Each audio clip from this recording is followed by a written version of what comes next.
Welcome to the Casted Podcast. It's the destination for the most innovative and forward-thinking marketers in B2B, like you. Each week, I host conversations with brilliant marketing leaders on the tactics and tricks that they're harnessing to reach their revenue goals, rev their thought leadership engines, amplify their marketing voice in the marketplace, and ultimately drive real business results. I'm Lindsay Chepkema, CEO and co-founder of Casted, and this is the Casted Podcast. Hi, my name is Eric Quanstrom. I am the Chief Marketing Officer or CMO over at CIENCE. That's science without the S, an intentional misspelling, CIENCE.com. And you can also catch us in our podcast live at Enterprise Sales Development on all major platforms. Lovely. I love it. Okay, well, thank you so much for being here, Eric. I'm excited about this conversation. You are a CMO. You do a podcast. So that's as good a place to start as any. Why do you make time for it? You're busy. And podcasts they shouldn't be something that is super duper quick and, takes zero time. If you do it the right way and you book good conversations and you have good conversations and you put some thought into it takes a little bit of time. So why do you make the time? Well, we decided a couple of years ago, we're encroaching on our 100th episode. Congratulations. Thank you. At the Enterprise Sales Development. Mainly, we started the podcast with a lot of thought leadership, reaching out, building community, and ultimately furthering the sales development cause in mind. And that was a big focus of why do a podcast in the first place? Why spend the time? Largely because we think the voices that we have on, the experts, the people inside of lead generation and sales development oftentimes have really interesting things to say about the craft, about how they run their programs, about how they've built their teams, insights that they have from hard-won victories, as well as a lot of best practices learned from failure. And I think that capturing all of that in the body of work that is our weekly podcast is pretty interesting, to be perfectly honest, and something I look forward to every time I'm recording. We used to have a couple of co-hosts. They ended up being recruited away from CIENCE. And so now yours truly gets to handle the podcast solo. Cool. And I think, how has it impacted things? I mean, nearly 100 episodes. I mean it when I say congrats. That's no small feat. That's a lot. How has it impacted the business? How has it impacted the brand? Must be good if you're still doing it. Yeah. One of the things that we find is that the listeners fall into a couple of different camps or target audiences. As you might expect, sales development leaders are a big focus of both the guests as well as the listenership. But we have our fair share of SDRs who are practicing the role, other company executives, especially in the sales suite or sales department, and occasionally marketers like myself along for the ride. That said, I think that I've heard a ton of folks kind of cite when we survey them, hey, I heard about you guys because of the podcast. I found, your podcast interesting, and now it's in my regular rotation. I'm downloading it. I'm actually playing it for my team. A lot of different kind of what I like to call dark social reasons for doing the podcast. And, we're getting pretty decent validation coming back around on, how well it's working. That's great. So how are you using the show? I mean, you're recording it, you're publishing it. How else do you use it? What does that look like for you and your marketing and sales? If you think about the channels that it ends up, I'll start there. We record both an audio feed that ends up on iTunes, Spotify, Audible, Stitcher, whatever podcast medium of choice. And we're using a tool for kind of distribution there and all the tracking that you would imagine. And then we're also taking the video feed and putting that on YouTube. So it's a regular function of part of our video initiatives, which have grown by leaps and bounds since we started doing the podcast. In fact, we were maybe derelict in our duty for not getting our video game up to par when I first joined the company almost 6 years ago now. And we've come a long way since. In fact, just in the last, I think we had, I don't remember the exact video count, but we're nearing 100,000 views. So not too shabby. Awesome. Yeah. Not that it's a volume game. For us, just knowing that many people are regularly downloading, listening, watching, sharing, and otherwise paying attention to our brand is the reason that we feel this is a necessary and worthwhile endeavor. Yeah. And all of those individuals that wouldn't otherwise, right? That's right. Wouldn't be there if this channel didn't exist. That's exactly right. And the devil of the details, especially for marketers like myself, is really not relying too hard on attribution when it comes to all of the multimedia that gets out into the world and becomes a little bit of a, Seth Godin used to use the phrase idea virus. And I think it's actually a still warranted turn of phrase, largely because when you can affect somebody, the way they think about something, where they're getting information, perhaps a trust anchor or two thrown in around, oh, if they're saying really smart things or they have really smart guests, or wow, this was worth my time and I actually benefited from listening to this show, then, ultimately there's a brand halo that's associated with that, not easily attributable to a linear kind of view of a marketing funnel. Yeah, we were actually talking about that. I was talking with someone about that just this morning, about how looking at how do you measure the success of a podcast? And I love your insights, but I think the quick thought that spurred for me was, yes, you do have to look at all the metrics. And I mean, Casted provides all of those metrics, and whatever you're using provides a lot of those metrics. And you do have to look at those. You have to watch what's working, what's not working, what topics are working, what shows are resonating, what type of guests. All of those are extremely important. But you also have to zoom out and you have to say big picture, how are we using this show across other channels? How is this show driving overall brand lift? And you have to draw some of those correlations of, because we're having these conversations, because we're publishing this content, what are some of the other implications of this show? And beyond the anecdotal feedback, is it delivering the overall value that we want, expect, and need? And so to that point, what do you look at? How are you answering the question, is this show driving value to the business?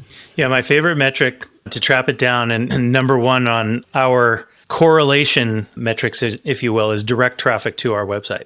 So oftentimes you'll see dark social led by things like podcasts, led by videos, be the source where you can attribute, in our case, tens of thousands of people coming to our website every month. So when that direct number is rising and increasing month over month, and for us, it's been a fairly steady up and to the right motion for direct traffic, we know we're doing something right. And we strongly suspect that a lot of this, hey, I can't attribute someone going to www.science.com because they heard a podcast and that was the behavior. Hey, I'm going to check these guys out. We know it's happening, especially when we see on our forms. So this is, I guess, would be source number two. Most all of our conversion forms have a question: how did you hear about science? And what we get that's fascinating and could be the source of its own podcast, I think, largely because there's so much there. Almost always we see a steady flow of people telling us, oh yeah, I heard about you, or I watched a video, or I listened to you guys, and that's where I came from. Yeah. We hear that a lot. We hear that a lot from our own customers. A lot of the conversations that I have here, that's important. It's important to listen to. And I think especially, you are a CMO, right? So you are leading marketing, and there are a lot of individuals that it's more of the bottoms up, right? So there's a marketing manager, or there's a content creator that has gone rogue and started a podcast, or was charged by some leader somewhere in the company to say, go start the show, start a podcast, figure this thing out. And then they are on their own waving the flag of this thing is working. I think this thing is working. I feel it in my gut. It's working. And number of downloads are going up. I think it's so important for leaders like you to sponsor it if it's somebody else's to own, and to get into the details and get into the metrics, and also to use the different vantage point and the different perspective and the different access to data and other leaders in the company that the marketing leaders, whether it's VP or C-level, have to really see initiatives like podcasting and video series really through that marathon. So what would you say let's start with the other marketing leaders that might be listening, about podcasting and about the role that they can and should play in an overall marketing strategy, and why your peers should take note and listen? Yeah, I think the first thing that I would say is a little bit of a challenging statement. I don't think it should just be for the marketing department. And I think if you're only looking at it through a marketing lens, you're really cutting or selling what a podcast can do for your brand short. So I'll give you two other areas where I think podcasts really make a huge difference. And I should also preface this by saying that I'm one of these people in my professional role as CMO. I believe that marketing serves sales. And so, I've long held that belief. I think that it produces fundamental alignment and better outcomes when you have that philosophy. Marketing is not an exercise in and of itself. It is almost always to an end goal. In a B2B sales cycle like we're in, our marketing team, department, activities, resources, all serve sales. That out of the way, I think the sales department is a big beneficiary of our podcasts. I think the ability to to drop into a sales cycle, hey, customer X or would-be customer X, check out this podcast because we talk exactly about the thing that we're going to do for you on the show. This is like best practices in Outbound, and here's one of our guests talking exactly about that. The halo that comes from, again, thought leadership, I use that term loosely because I don't really love it, but for the most part, I think it applies. Having it as part of your sales cycle, part of your brand, can deliver wins in ways that you never expected, right? Because ultimately, when most people think of a brand, it's an empty bucket that they fill with associations, that they fill with conceptions of what should CIENCE stand for in the mind of the would-be buyer, right? Like, should it stand for, wow, these guys know what they're doing. Oh, I could trust this company. Oh, they're an outsourced like services vendor or a software vendor that does X. All these brand associations matter, and where do they come from? Well, a lot of times the stimulus or the messaging, the content that we're putting together. So sales department is one. The other that I think is really relevant and maybe not that obvious is what it can do for recruiting and retention and your current employee base. So one of the regular listeners that I care most about for our podcast is our own SDRs, right? The ability for them to learn tips, tricks, best practices from the leading lights in our field and internalize those, put them into practice in their own day-to-day, have regular listenership. Like, it actually like tickles me pink when I get feedback from our own SDRs. Love that show. Totally thought this was amazing, so on and so forth. And then our HR department putting that into practice for hiring next SDRs and, again, brand halo type stuff around this is kind of what we do here at CIENCE. As a good example, you can use it to recruit and have an edge there as well. Oh, for sure. For sure. So it sounds like from your vantage point as, CMO, you see value in podcasting and podcast and video content because it's so much bigger than your marketing team. It really is impacting the company as a whole. It is. Fair? Yeah. So if you are, put yourself in the shoes of a marketing manager, right? Or somebody who is not as senior, doesn't have the vantage point that you do, but sees the value in this sort of content and is trying to secure budget, is trying to secure buy-in. What advice would you have for those individuals who are coming to perhaps their CMO or their CEO saying, this is a thing we need to either start doing or keep doing? Well, I would say that measure twice, cut once is probably a good place to start.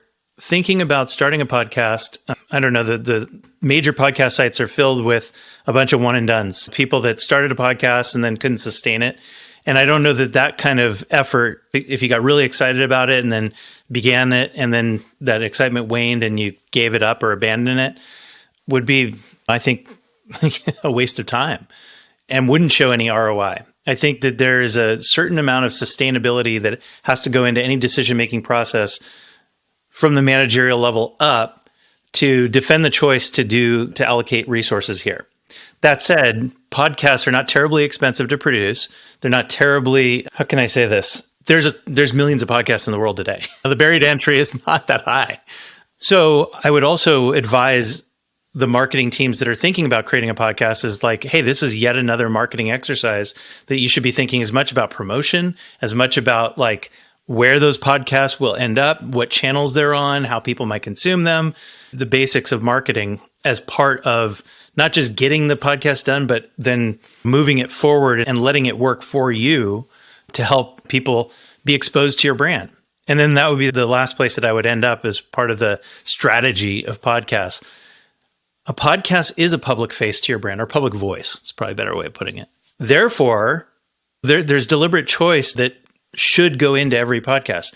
Who is it for? Who should be on it? Like guest-wise. What should be the focus? What format? How long? What tools to use to enable all of this? So that ultimately, once you're crossing all those I's and dotting those T's on the to-do list, you've done so strategically, and you can maybe even defend those choices saying, well, the reason that we're doing this is X, like you asked me at the outset. And what we're hoping to drive from an audience perspective and some of these other channels of maybe KPI measurement, although hard, and I would disclaim a lot of my own podcasts here if you've listened, if you're looking for a direct one-to-one of like, hey, I did a podcast and it led to a sale. Add to cart. That's dangerous. Like, and I would even say misguided, because that's never the point, right? Like, if you do a podcast and all of a sudden you've raised awareness amongst your target population that would have never heard of your brand otherwise, that's a rip-roaring success, in my opinion. Yes.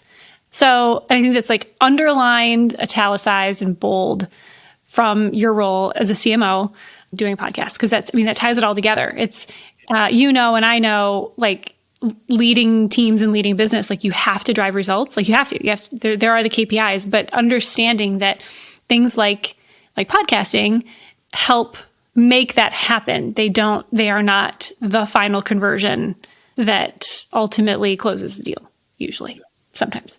And word to the wise, one of the other things I've seen podcasts use as lead generation as well. We don't tend to do it that way ourselves, largely because, personally speaking, I've always wanted to have it where a guest appearance is just a guest appearance, not a quid pro quo into a conversation. Like, if that happens organically and evolves from there and people get interested in something that we're up to over at CIENCE, great, but that's not the reason for it being done. That said, I think that one of the things I would advise people that haven't started a podcast, those marketing managers out there that are contemplating or selling this up the chain, if you will, at their organization, probably the biggest bulk of work is that kind of like guest. If you're going to have a podcast that isn't just you talking about your industry or your products or yourself, that is where you probably will spend the most of your time. Securing guests, building out like your schedule, getting people to say yes. Believe it or not, it's not as easy as you would think. People are busy. They're oversubscribed. Oftentimes they haven't heard of you. It becomes easier the more proof points you have. Oh, here's our podcast. We've been doing it for X amount of time. Here's some of the other guests. Here you go. And that greases the wheels for the next people that want to be on the podcast. And frankly, there's tons of people out there that will solicit you once you start having a podcast and want their people to be on, so to speak. But guest choice is definitely a thing. It is, for sure. And going back to what you said about lead gen, that's something that has really given me heartburn for years, which is like, hey, think of all the people that you want to have be your customers and invite them onto your show. Cool if you want to build a relationship with them. Not cool if the reason that you're having them on your show is to ultimately hook them afterwards. And I think actually that's one of the things that's making it a little harder year over year to get guests, is because it's like, well, what if they're just going to try to sell me something? And so if that is something that you're doing now or that you're considering doing, I echo your sentiment, which is like, yeah, do it to build a relationship. Do it to say like, hey, just wanted to know you, and maybe to get on their radar and to build the relationship. But like, let's not start doing that. Let's not make that a thing. Let's not make that a reason that people don't want to do podcasts. I'm totally with you. But I wanted to ask you, so let's talk about you. Let's talk about the world that you live in, which is CIENCE, and we've worked with CIENCE in the past, and you're fantastic. I want to use your words, not mine, but is it safe to say like outbound marketing, outbound prospecting, outbound is the world that you live in. So tell me how podcasts fit in, how you feel like they should fit in to the world that CIENCE lives and breathes in, and how you see that working together. Well, I just gave a flavor or a lane that isn't necessarily like that favorable, in my opinion. I share the same as you when you're using it for intentional lead generation. Now, that said, I do think that there's a strong component, again, of building brand around most companies. Aren't Nike, aren't Microsoft, aren't Google, where I say those names and there's an immediate series of images or full buckets of associations around what those brands are, could be, how they relate to the listener. In fact, most companies, I would argue, especially in the B2B space, are fighting the battle of awareness and brand building always. The more associations, the more familiarity, the more you can attach to that story, the better off you are. And one of the things that we know is true in Outbound, because we do it every single day, the more familiar you are, the more brand awareness you have as a brand, the easier it is to secure meetings and ultimately start sales cycles. It's almost axiomatically true. In fact, the biggest brands that we work with are almost always on the leaderboard of like total number of, say, appointments per month, per team that are set up with our company. There you go. So let me see if I'm getting, and I think I totally agree with you. So I want to see if I got this right, see if I'm summarizing your perspective. So while both of us think it's not super cool to bring people on your show as guests with the goal of trying to sell them, agree that.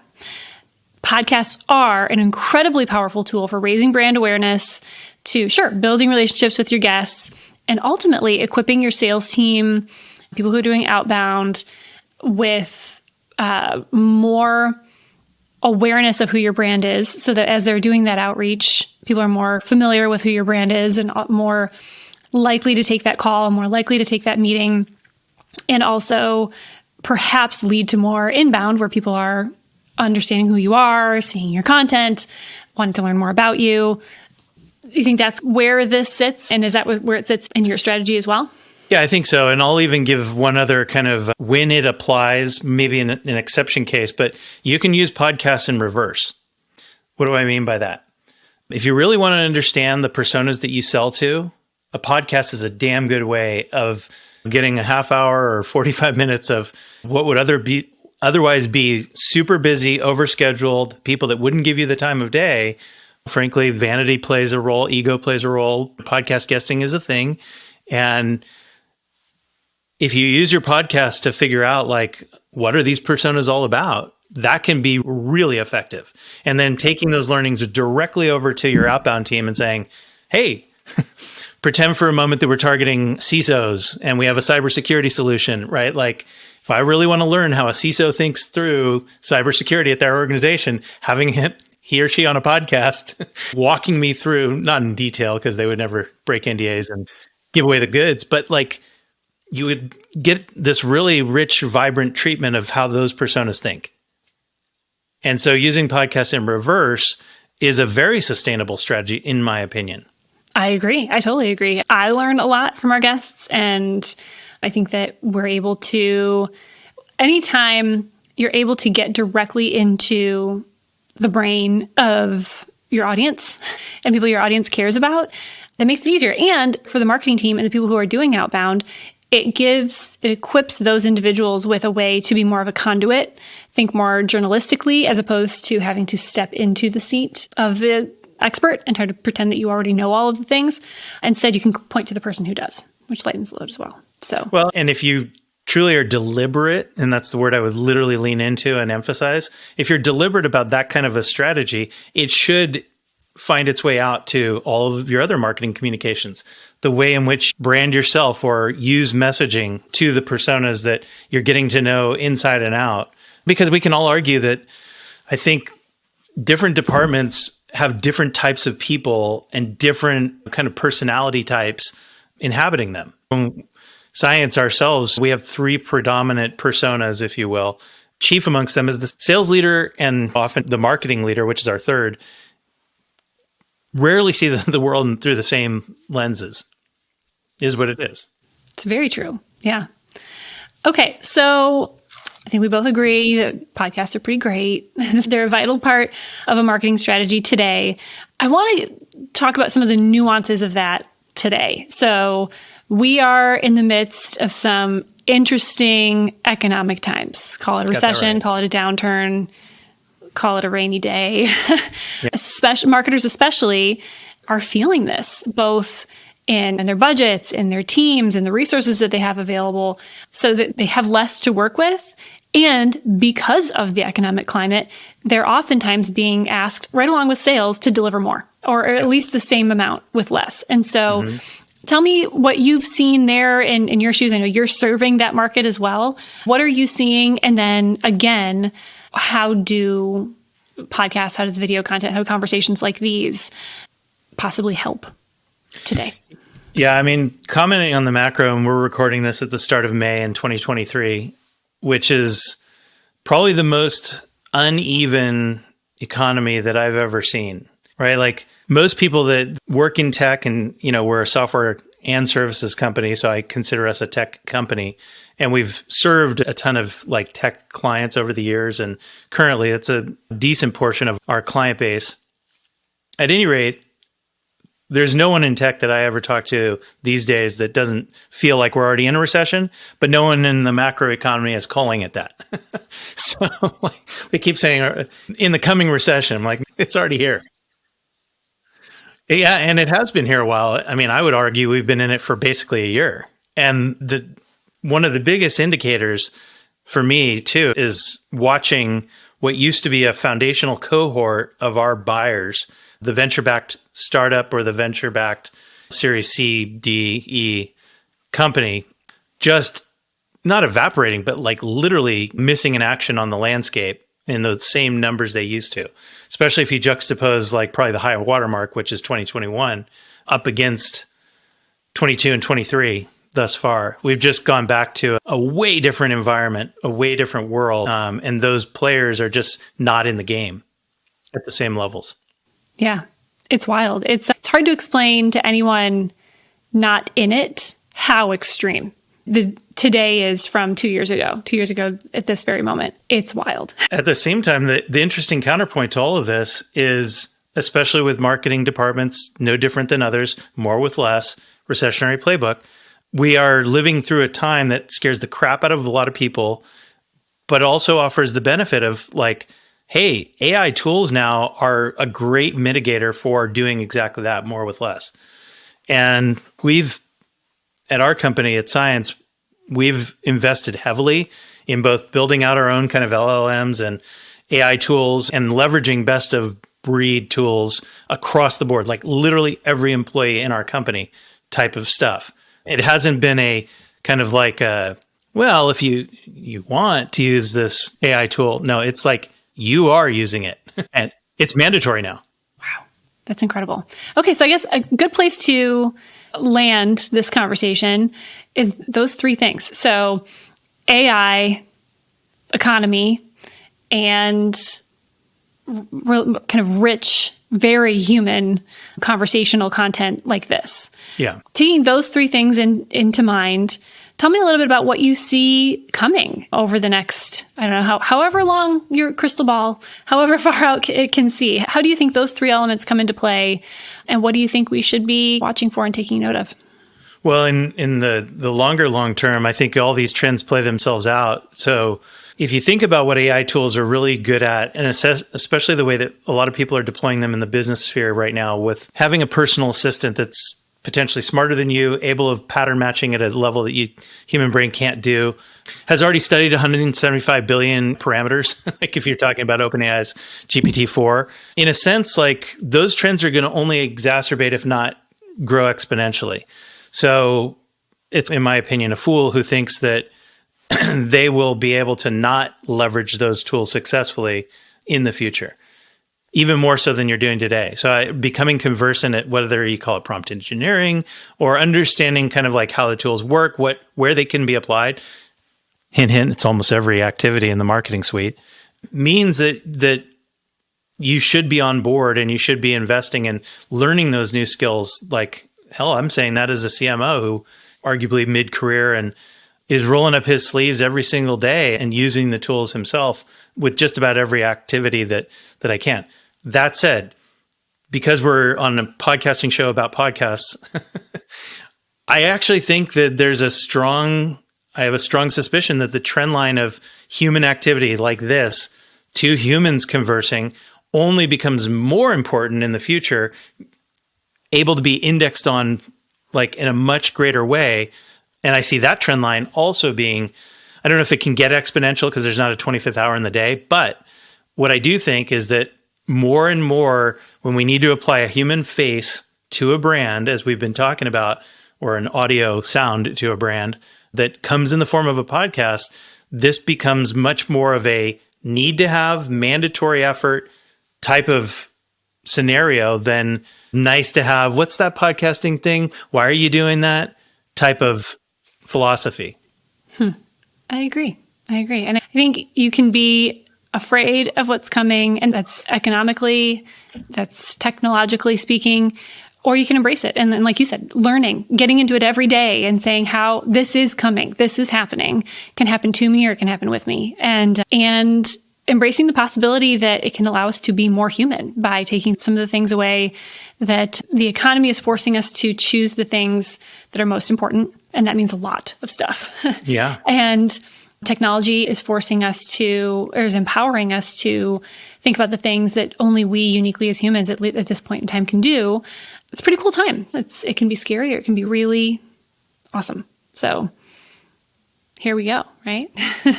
Yeah, I mean, Clayton Christensen coined the term creative destruction a while ago. And I think that we're at a time where that's happening. Like it usually, when you have eras like entering, there always is disambiguity. There's problems that are created, but then there's also like unique solutions and ways of moving forward that no one could have seen 5, 10, 15 years ago that now become super relevant, and we're defining those terms as we speak.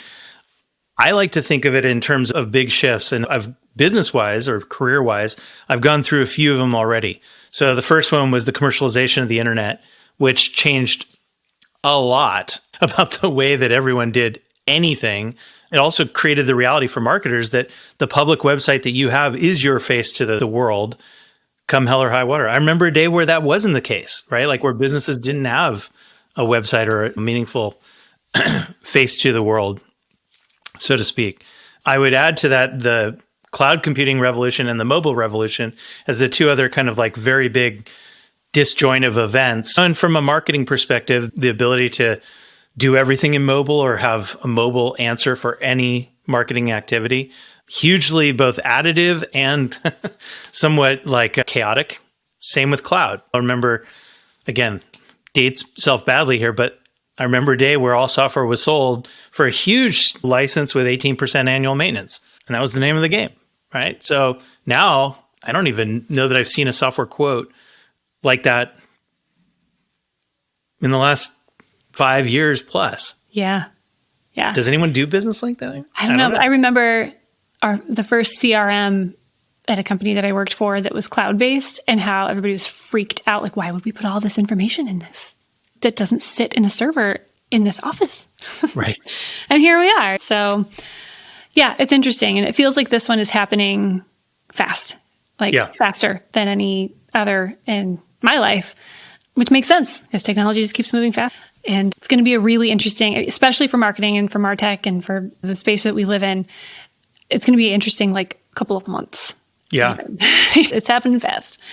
So, well, okay. So to tie it all together, what would you leave our audience what would you leave them with about podcasting and how it fits into strategies moving forward, or how it should? Well, I would say by way of summary, we've touched on a lot of the different angles and a lot of how you can leverage a podcast platform for success. And I think that leverage comes with a lot of forethought, comes with a lot of understanding of where any of these trends are going. And again, how you want to apply them directly into your business and your corner of the world, so to speak. Because here's the thing, like not doing anything, like you won't see any results, but you won't learn anything either. That's one of the great other things that I guess we didn't talk about that I believe to be true for CIENCE's own podcast. I think we've learned a ton. I think we've got a body of knowledge on tape that is, I think, super relevant to the work that we do, the industry that we're in, the space that we occupy, and a lot of, again, true experts in our field that have graced us with their knowledge and presence. And that corpus of data, it's funny, we were going off on a little bit of a tangent here, but we built this tool called CIENCE Go Expert AI, and we're just now rolling it out to all of our clients. Client zero was ourselves, right? So CIENCE built Go Expert AI for itself. And one of the things that we used to train the model as part of our large learning model, or LLM, was all of our podcasts. So literally, like, it became fodder for all the things that we do in the sales development sphere, where we just took the transcripts from all the podcasts, essentially fed them up into the tool that sits on top of OpenAI or ChatGPT-4. And voila, we now have a chat client and a AI tool that is informed by all of those conversations, amongst other things that we use to vectorize information and feed it to the model. I'm so glad that you brought that up, because that's going to be a really interesting evolution that's going to happen pretty quick for podcasts, which is one. And we've been doing this since almost day one at Casted, just transcribe all of the audio and video content that goes into Casted. It just happens. One, it makes it all searchable.